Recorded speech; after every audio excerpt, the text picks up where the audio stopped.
Welcome to Carolina Varsity's 2013 look at coaching staffs in the Charlotte area. So Matt's got a list he's going to run down, and Matt, let's hear it. All right, we're going to do this. We got a top 5 list, but we're going to mention some of the guys that were very close on this list. We had a good, honest debate about these guys, but these are the guys that are honorable mentions here. We're going to start with Myers Park Mustangs. They got a new coach in Scott Stein, who's coming over from Sun Valley. And I sang Stein's praises on the site in our preview article. Everywhere he's gone, he's won. And honestly, I expect that to be the same case at Myers Park. He's got a good offensive team returning. And some guys stayed on from the staff that I think are going to do a really, really good job for them. Yeah, I can't argue with it. Only one of the biggest things that kept Coach Stein out of the top 5, of course, is the new staff. So we have no idea what the staff is going to work out to be like. But you got a good head coach heading it up. Yeah, we got the Providence Panthers, obviously, with Justin Harden coming from Rock Hill South Point.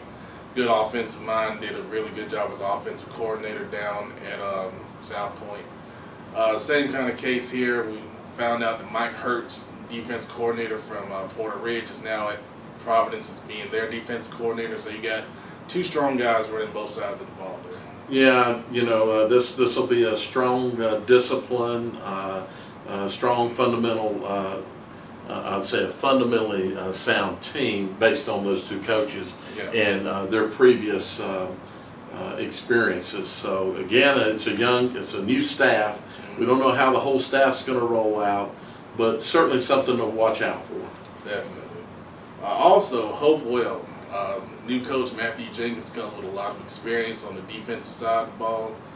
He'll be calling the defense. The offensive staff includes Natron Means, Andre White, Gary Finger, the first head coach at Vance, Gary Richmond. So you got a lot of offensive experience over there to go with him on the defensive side. Exactly. So you got some on the offensive side, you got some throwing thinking, and you got some running mind thinking. And of course, Matt has been a defensive coordinator at Concord. Been chatting with Matt for, I guess, the last 3-4 years since he came into the area. I'm expecting him to build a good program up there. Yeah. And again, it's a new staff, lots of names. It's all about how they come together. But certainly going to be a staff to watch out for. And then you got a staff here, the Olympic Trojans, who've been together for a few years now. Barry Schufert, who's been around a long time, and he's pretty much won everywhere he's gone also. You got Quentin Hines, defense coordinator, offense coordinator, Brandon Sneed, good young mind. I think he's going to open up the offense a little bit this year. Between those 3, I think you've got a good group of coaches that are going to know what they're doing over there. Yeah, of course, I've followed Olympic, not as closely the last few years, but I've followed them for a while. I have a lot of respect for Coach Schufert and what he's done there. He's not hands-off. He is acting as a head coach and letting 2 guys coordinate. Obviously, he still has his input into things. Biggest thing that has held Olympic back the last few years has been, of course, the additional coaching, positional coaches that they needed. Good staff, though. Next, we got Independence Patriots. Joe Evans, who's a great offensive mind, done a really good job offensively over there. Now he's the head coach. We'll see how he runs the show. A lot of their staff stayed on despite Geiler leaving, so continuity there is a big, big plus for the Patriots. I agree. This could be a staff to watch out for. A lot of old-timers there that have been on the staff or have been at Independence for a long time. I think if Joe works out to be a good head coach, coordinating all those other coaches, I think the players certainly will like him, and parents should like him. So it's just going to be a matter of how he molds that coaching staff together. Could be definitely a staff that jumps way big into the top 5 by the end of the season. We'll see. Next up, honorable mention, South Meck Sabres. Coach Rocky White, his 2nd year. Of course, previously at West Meck, where he won a good bit. Also, Greg Taylor was previously at Myers Park, is over there now, offensive coordinator. Really good offensive mind. I respect him a lot. Obviously, former Panther Sean Gilbert coaching defensive line is a big help also for South Bend. Yeah, this is a staff that, you know, a lot of people know I like Rocky. I have a lot of respect for Rocky. He has a lot of people coaching for him that the one thing that you can count on out of that staff's loyalty, which is very important in a staff having a lot of continuity, and a guy who everybody can look towards and not say, I want his job, I'm going to stab him in the back, you know, whatever. I think he's got some good coaches. He's got his boys there. You got Houston. I believe both Houston and Walker are coaching this year. I haven't talked to Rocky in a couple of, well, we've exchanged some texts, but we haven't had specifics. Last time I talked specifics was when he told me back a few months ago that Taylor was going to be coming over. That's going to be a great addition. We'll see how that staff molds together. A lot of opportunity there at South Mecklenburg. All right, now we're going to take a look at the top 5 coaching staffs here in Charlotte in our opinion. Number 5, we have the Rocky River Ravens. Coach Jason Fowler has built a very impressive staff over there. Along with himself, he's got a staff full of 3 former head coaches. Well, excuse me, 2 former head coaches along with himself. He's got Jeff Simpson, who's coaching on the defensive side of the ball, and Mark Harmon, who was formerly at West Meck on the offensive side of the ball. I've always been impressed with Coach Fowler's offensive prowess. I think he does a really good job in getting the ball in the playmakers' hands and letting them make plays. I think these guys really know what they're doing, and it's a big reason why Rocky River is going to be a team to watch this year. Yeah, I can't disagree with any of your comments. I do think that Jeff Simpson's an incredible football mind. And, you know, coaches, this is a hard thing to pick honorable mentions and top 5, and how do you rank the top 5, and, you know, it probably just comes down now to longevity of the staff together and accomplishments that you've had.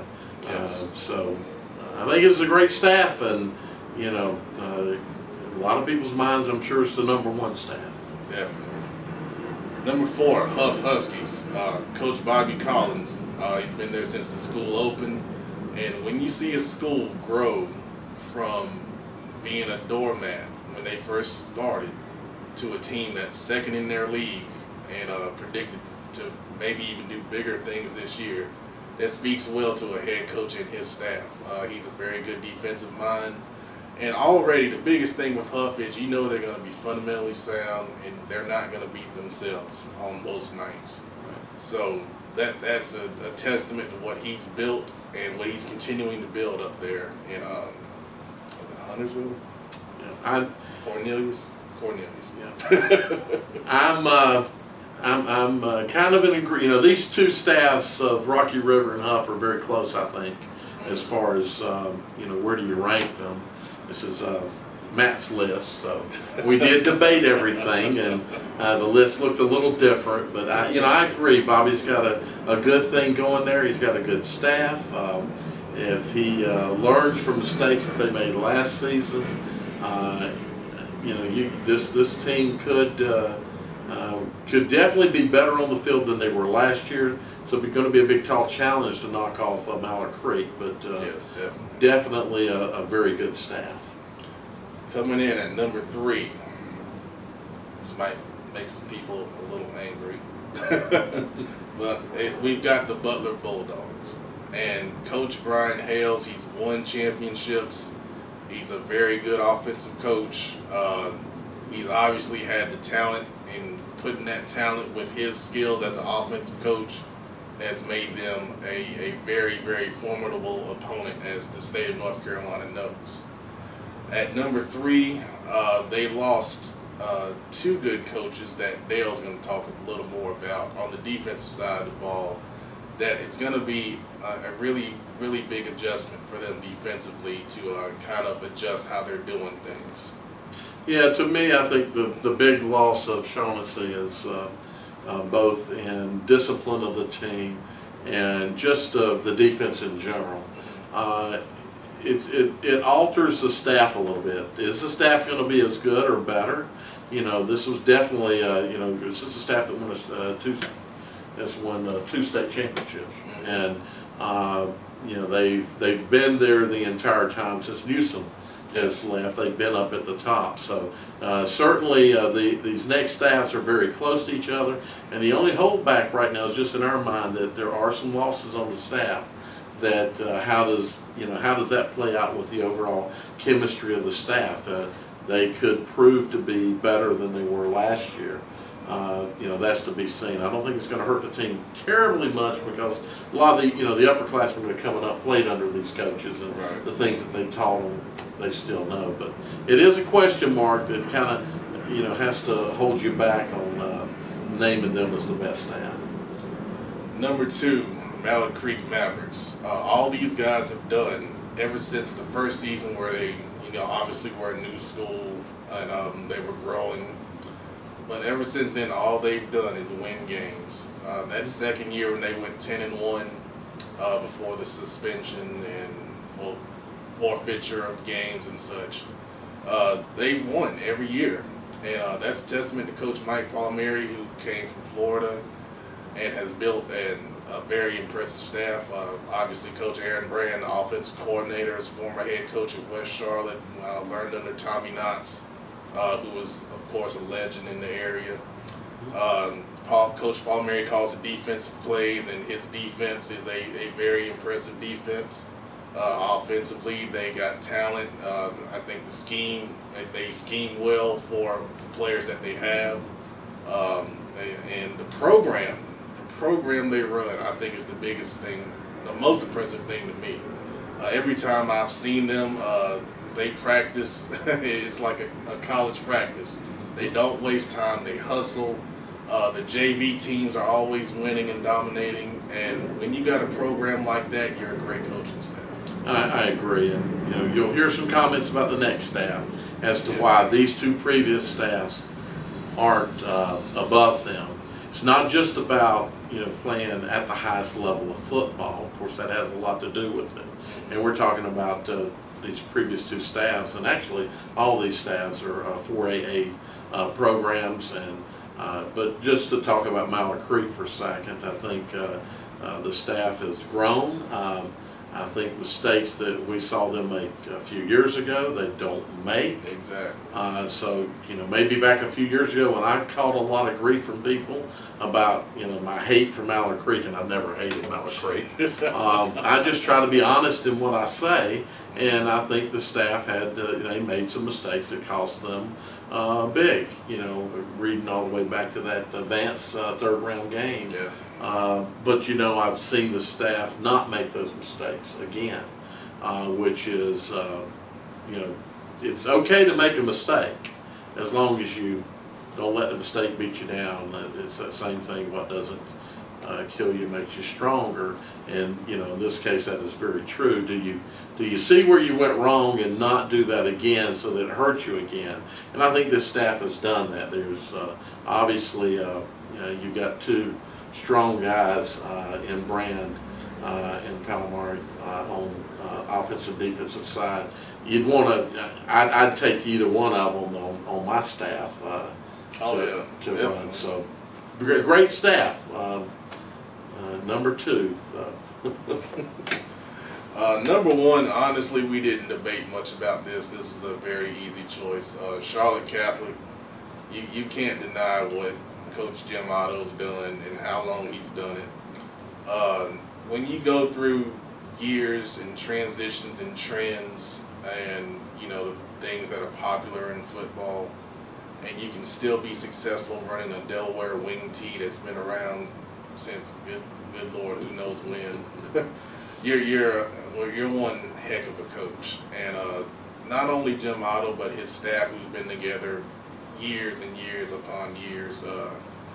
Randy Belt, offensive coordinator, he's always got something down in his sleeve that he can pull out if you overcommit to something. I know we always talk about that tight end pass that it's going to come, and he always manages to surprise you with it.